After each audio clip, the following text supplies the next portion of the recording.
Sir, ഇന്ത്യക്കെതിരെ പാകിസ്ഥാൻ ഒരു rocket force ഉണ്ടാക്കി. ശരിക്കും പറഞ്ഞാൽ പേടിപ്പെടുത്തതാണോ അത്?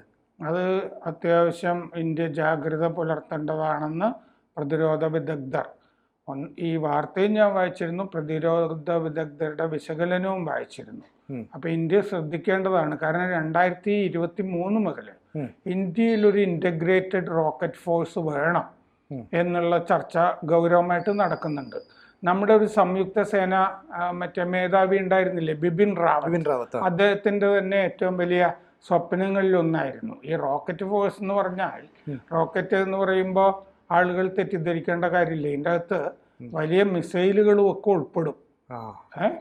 ബാലിസ്റ്റിക് മിസൈലുകൾ ഒക്കെ ആ ഫോഴ്സുകളില്ലേ, റോക്കറ്റ് മുതൽ ബാലിസ്റ്റിക് മിസൈൽ വരെ അതിന്റെ ഏകോപനം. സത്യത്തിൽ ഓപ്പറേഷൻ സിന്ദൂറിൽ നമുക്കൊരു ഏകോപനം ഉണ്ടായിരുന്നു. അതുകൊണ്ട് അവരുടെയൊക്കെ മിസൈലും ഒക്കെ അയച്ചിരുന്നൊന്നും അങ്ങനെ നമ്മുടെ നാട്ടിലേക്ക് ഏകോപിച്ചിട്ടല്ലായിരുന്നു, വികേന്ദ്രീകൃതവും ഒക്കെ ആയിരുന്നു.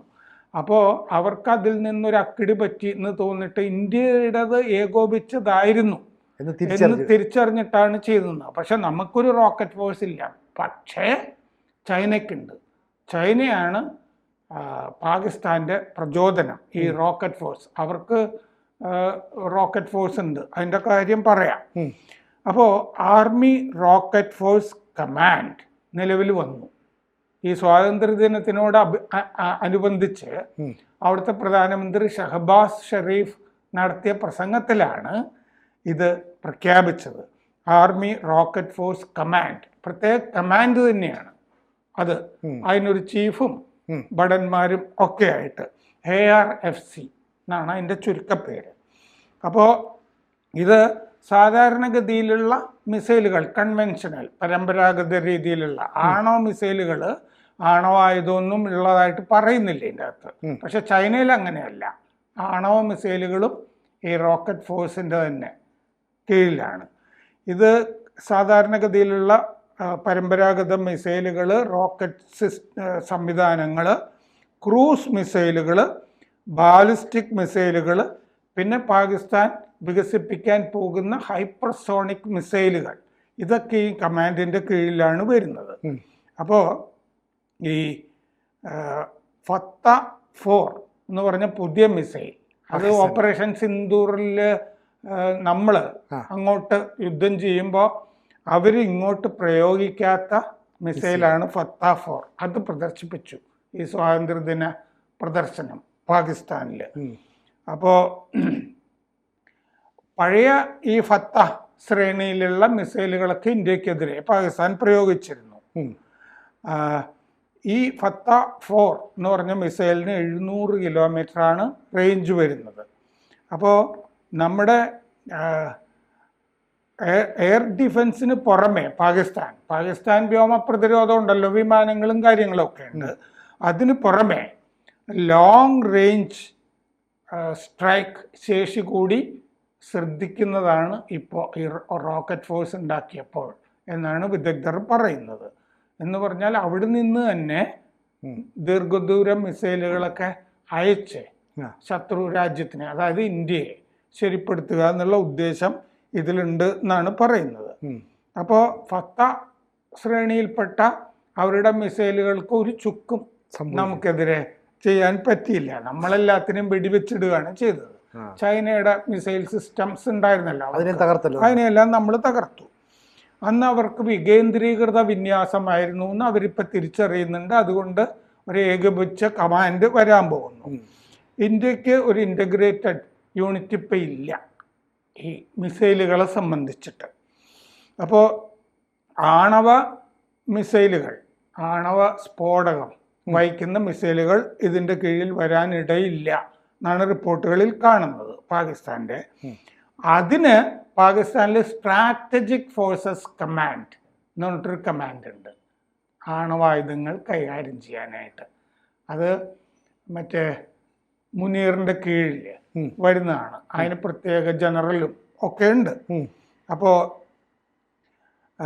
ചൈന നേരത്തെ പറഞ്ഞതുപോലെ ആണവ ആയുധങ്ങളും ഈ റോക്കറ്റ് ഫോഴ്സിൻ്റെ കീഴിലാണ്.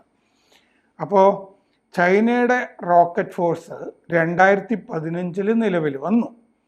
അത് ഈ സി ജിൻപിങ് 2015 ഈ അവിടുത്തെ സൈന്യത്തിനെ മൊത്തത്തിൽ അഴിച്ചുപണിതു. കാരണം അഴിമതിക്കാരായ കുറേ സഖാക്കൾ അതിൻ്റെ നേതൃത്വത്തിലുണ്ടാവും അല്ലേ ഉണ്ടായിരുന്നു എന്ന് കണ്ടെത്തിയിട്ട് അവരെ മുഴുവൻ പുറത്താക്കി. അന്ന് ജനറൽ ലീ ഷാങ്ഫു ആയിരുന്നു റോക്കറ്റ് ഫോഴ്സിന്റെ കമാൻഡർ. പിന്നീട് പ്രതിരോധ മന്ത്രിയായി ഈ ജനറൽ ലീ ഷാങ്ഫു, റോക്കറ്റ് ഫോഴ്സിന്റെ കമാൻഡർ ആയിരുന്ന ആള്. അത് കഴിഞ്ഞ് അങ്ങേരെ ആ സഖാവിനെ അഴിമതിയിൽ പിടിച്ചു. അങ്ങേരുടെ പിൻഗാമി ജനറൽ ലീ യുചാവോ ആയിരുന്നു. ഈ യുചാവോയെ 2022 അഴിമതിയിൽ പിടിച്ചു. അപ്പോൾ റോക്കറ്റ് ഫോഴ്സിന്റെ കമാൻഡർമാര് എല്ലാം അഴിമതിക്ക് വിധേയരായി. പിന്നത്തെ മേധാവി റോക്കറ്റ് ഫോഴ്സിന്റെ ജനറൽ സൺ ജിൻ മിങ്, അയാളെയും അഴിമതിയിൽ ആ സ്ഥാനത്ത് നിന്ന് പുറത്താക്കി.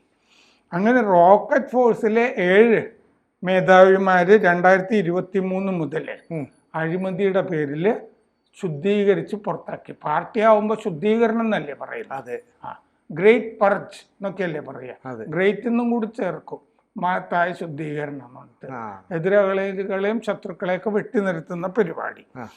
പിന്നെ ജനറൽ വെയ് ഫെങെ ഇതിന്റെ തുടക്കം മുതൽ 2017 വരെ റോക്കറ്റ് ഫോഴ്സിന്റെ മേധാവിയായിരുന്നു. 2018, 2023 കാലത്ത് പ്രതിരോധ മന്ത്രിയുമായിരുന്നു. അയാളെയും അഴിമതിയുടെ പേരിൽ പുറത്താക്കി അവിടെ നിന്ന്. ചൈനയുടെ റോക്കറ്റ് ഫോഴ്സിനെ പറ്റി പറയുന്നത് people's liberation army rocket force എന്നാണ്. പീപ്പിൾസ് ലിബറേഷൻ ആർമി എന്നാണല്ലോ പറയുന്നത് PLA പട്ടാളത്തിന്. ആ മാവോയുടെ കാലത്ത് മാർച്ച് നടത്തുമ്പോഴും അങ്ങനെയാണ് പറഞ്ഞുകൊണ്ടിരുന്നത്. അപ്പോൾ PLARF എന്നാണ് അതിൻ്റെ പേര്. അപ്പോൾ ഇപ്പോൾ പാകിസ്ഥാൻ സത്യത്തിൽ നമ്മളവരെ ഒരു പാഠം പഠിപ്പിച്ചെങ്കിലും പാകിസ്ഥാൻ ആയതുകൊണ്ട് പാഠമൊന്നും പഠിച്ചിട്ടില്ല. പാകിസ്ഥാൻ 40 J-35 വിമാനങ്ങൾ വാങ്ങിച്ചിട്ടുണ്ട് ചൈനയിൽ നിന്ന്. പിന്നെ KJ-500 എവാക്സ് ഒരെണ്ണം വാങ്ങിച്ചിട്ടുണ്ട്, എവാക്സ് വിമാനം. പിന്നെ HQ-9 മിസൈൽ സിസ്റ്റം അതും വാങ്ങിച്ചിട്ടുണ്ട്, ചൈനയിൽ നിന്ന് വാങ്ങിച്ചിട്ടുണ്ട്. അപ്പോൾ പാകിസ്ഥാൻ്റെ ബാബർ ക്രൂസ് മിസൈല്, പിന്നെ ഷഹീൻ ബാലിസ്റ്റിക് സിസ്റ്റം, ഇതൊന്നും നമ്മുടെ ഓപ്പറേഷൻ സിന്ദൂറിനെതിരെ പാകിസ്ഥാനെ സഹായിച്ചിട്ടില്ല എന്നുള്ളതാണ് വാസ്തവം. അതുകൊണ്ടാണ് ഇനി ഏകോപിച്ച സംവിധാനം വേണം എന്ന് കരുതുന്നത്. പാകിസ്ഥാൻ്റെ റോക്കറ്റ് ഫോഴ്സ് മിസൈലും സാധാരണഗതിയിലുള്ള മിസൈലുകളും ആണവ മിസൈലുകളും ഒക്കെ ഒന്നിച്ചാണ്. അതിന് പാകിസ്ഥാൻ്റെ ഈ റോക്കറ്റ് ഫോഴ്സിൻ്റെ പ്രധാനപ്പെട്ട കേന്ദ്രമായി വർത്തിക്കുന്നത് ഫത്ത 4, അത് 750 kilometre missile. A-100 multiple rocket launcher system, അത് MLRS, ഇത് രണ്ടുമായിരിക്കും എന്നാണ് റിപ്പോർട്ടുകളിൽ കാണുന്നത്. ഇന്ത്യക്ക് ഇൻ്റഗ്രേറ്റഡ് റോക്കറ്റ് ഫോഴ്സ് IRF വേണമെന്ന് ഞാൻ നേരത്തെ പറഞ്ഞില്ലേ. അങ്ങനെ ഒരു ആശയം 2023 മുതലുണ്ട്.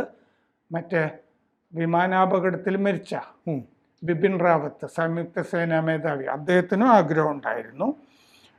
അതിൽ നമുക്ക് അഗ്നി, പൃഥ്വി, പ്രളയ് ഇല്ലേ, BM-04 ഈ മിസൈലുകളൊക്കെ അതിൻ്റെ ഭാഗം. അപ്പോൾ പാകിസ്ഥാൻ, ചൈനയ്ക്കുണ്ട്, നമ്മുടെ ശത്രുരാജ്യമാണല്ലോ, പാകിസ്ഥാനുണ്ട്. അപ്പോൾ നമ്മളും ഒരു റോക്കറ്റ് ഫോഴ്സ് താമസിയാതെ ഉണ്ടാകണം എന്ന് പ്രതിരോധ വിദഗ്ധർ എഴുതുന്നുണ്ട് ഇപ്പോൾ ഇതിൻ്റെ പിന്നാലെ. അപ്പോൾ ഇന്ത്യക്കും അത് ഉണ്ടാകുമെന്ന് നമുക്ക് കരുതാം. അപ്പോൾ ഈ ഒരു റോക്കറ്റ് ഫോഴ്സ് എന്ന് പറയുന്നത് ഒരു യുദ്ധ സമയത്തൊക്കെയാണ് വളരെ നിർണായകമായ റോള് വഹിക്കുന്നത് അല്ലേ. അപ്പോൾ ചൈനയുടെ ഒരു മാതൃക അവർ പാകിസ്ഥാനിലേക്ക് പകർന്നു നൽകുമ്പോൾ നമ്മളും അതിനനുസരിച്ചൊരു ഡെവലപ്മെൻറ്റ് നടത്തണം. അതെ, നടത്തണം എന്ന് പ്രതിരോധ വിദഗ്ധരുടെ ലേഖനത്തിലൊക്കെ പറഞ്ഞിട്ടുണ്ട്, ശുപാർശകളും ഉണ്ട്. ബിപിൻ റാവത്തിൻ്റെ ആഗ്രഹമായിരുന്നു എന്നൊക്കെ പറയുന്നുണ്ട്. അപ്പം ഇനി നമുക്കത് തുടങ്ങാതിരിക്കാൻ പറ്റില്ല. കാരണം മിസൈലുകളുടെയൊക്കെ ഏകോപന സംവിധാനമാണ് ഇത്, ഒരു കമാൻഡ്, മിസൈൽ കമാൻഡ്, കേന്ദ്രീകൃതം അല്ലേ. കേന്ദ്രീകൃത മിസൈൽ കമാൻഡ്. നമുക്ക് ധാരാളം മേക്ക് ഇൻ ഇന്ത്യയിൽ തന്നെ മിസൈലുകൾ ഉണ്ടല്ലോ, ഉണ്ടാക്കിയിട്ടുണ്ട്. അപ്പോൾ ഒരു മിസൈൽ കമാൻഡ് അത് നമുക്കും വരുമെന്ന് നമുക്ക് വിചാരിക്കാം. കാരണം നമ്മൾ ജാഗ്രത പുലർത്തണം, അത് ഉണ്ടാക്കണം. ഇത് ചെറുതായി കാണരുത് ഈ പാകിസ്ഥാൻ്റെ നീക്കം.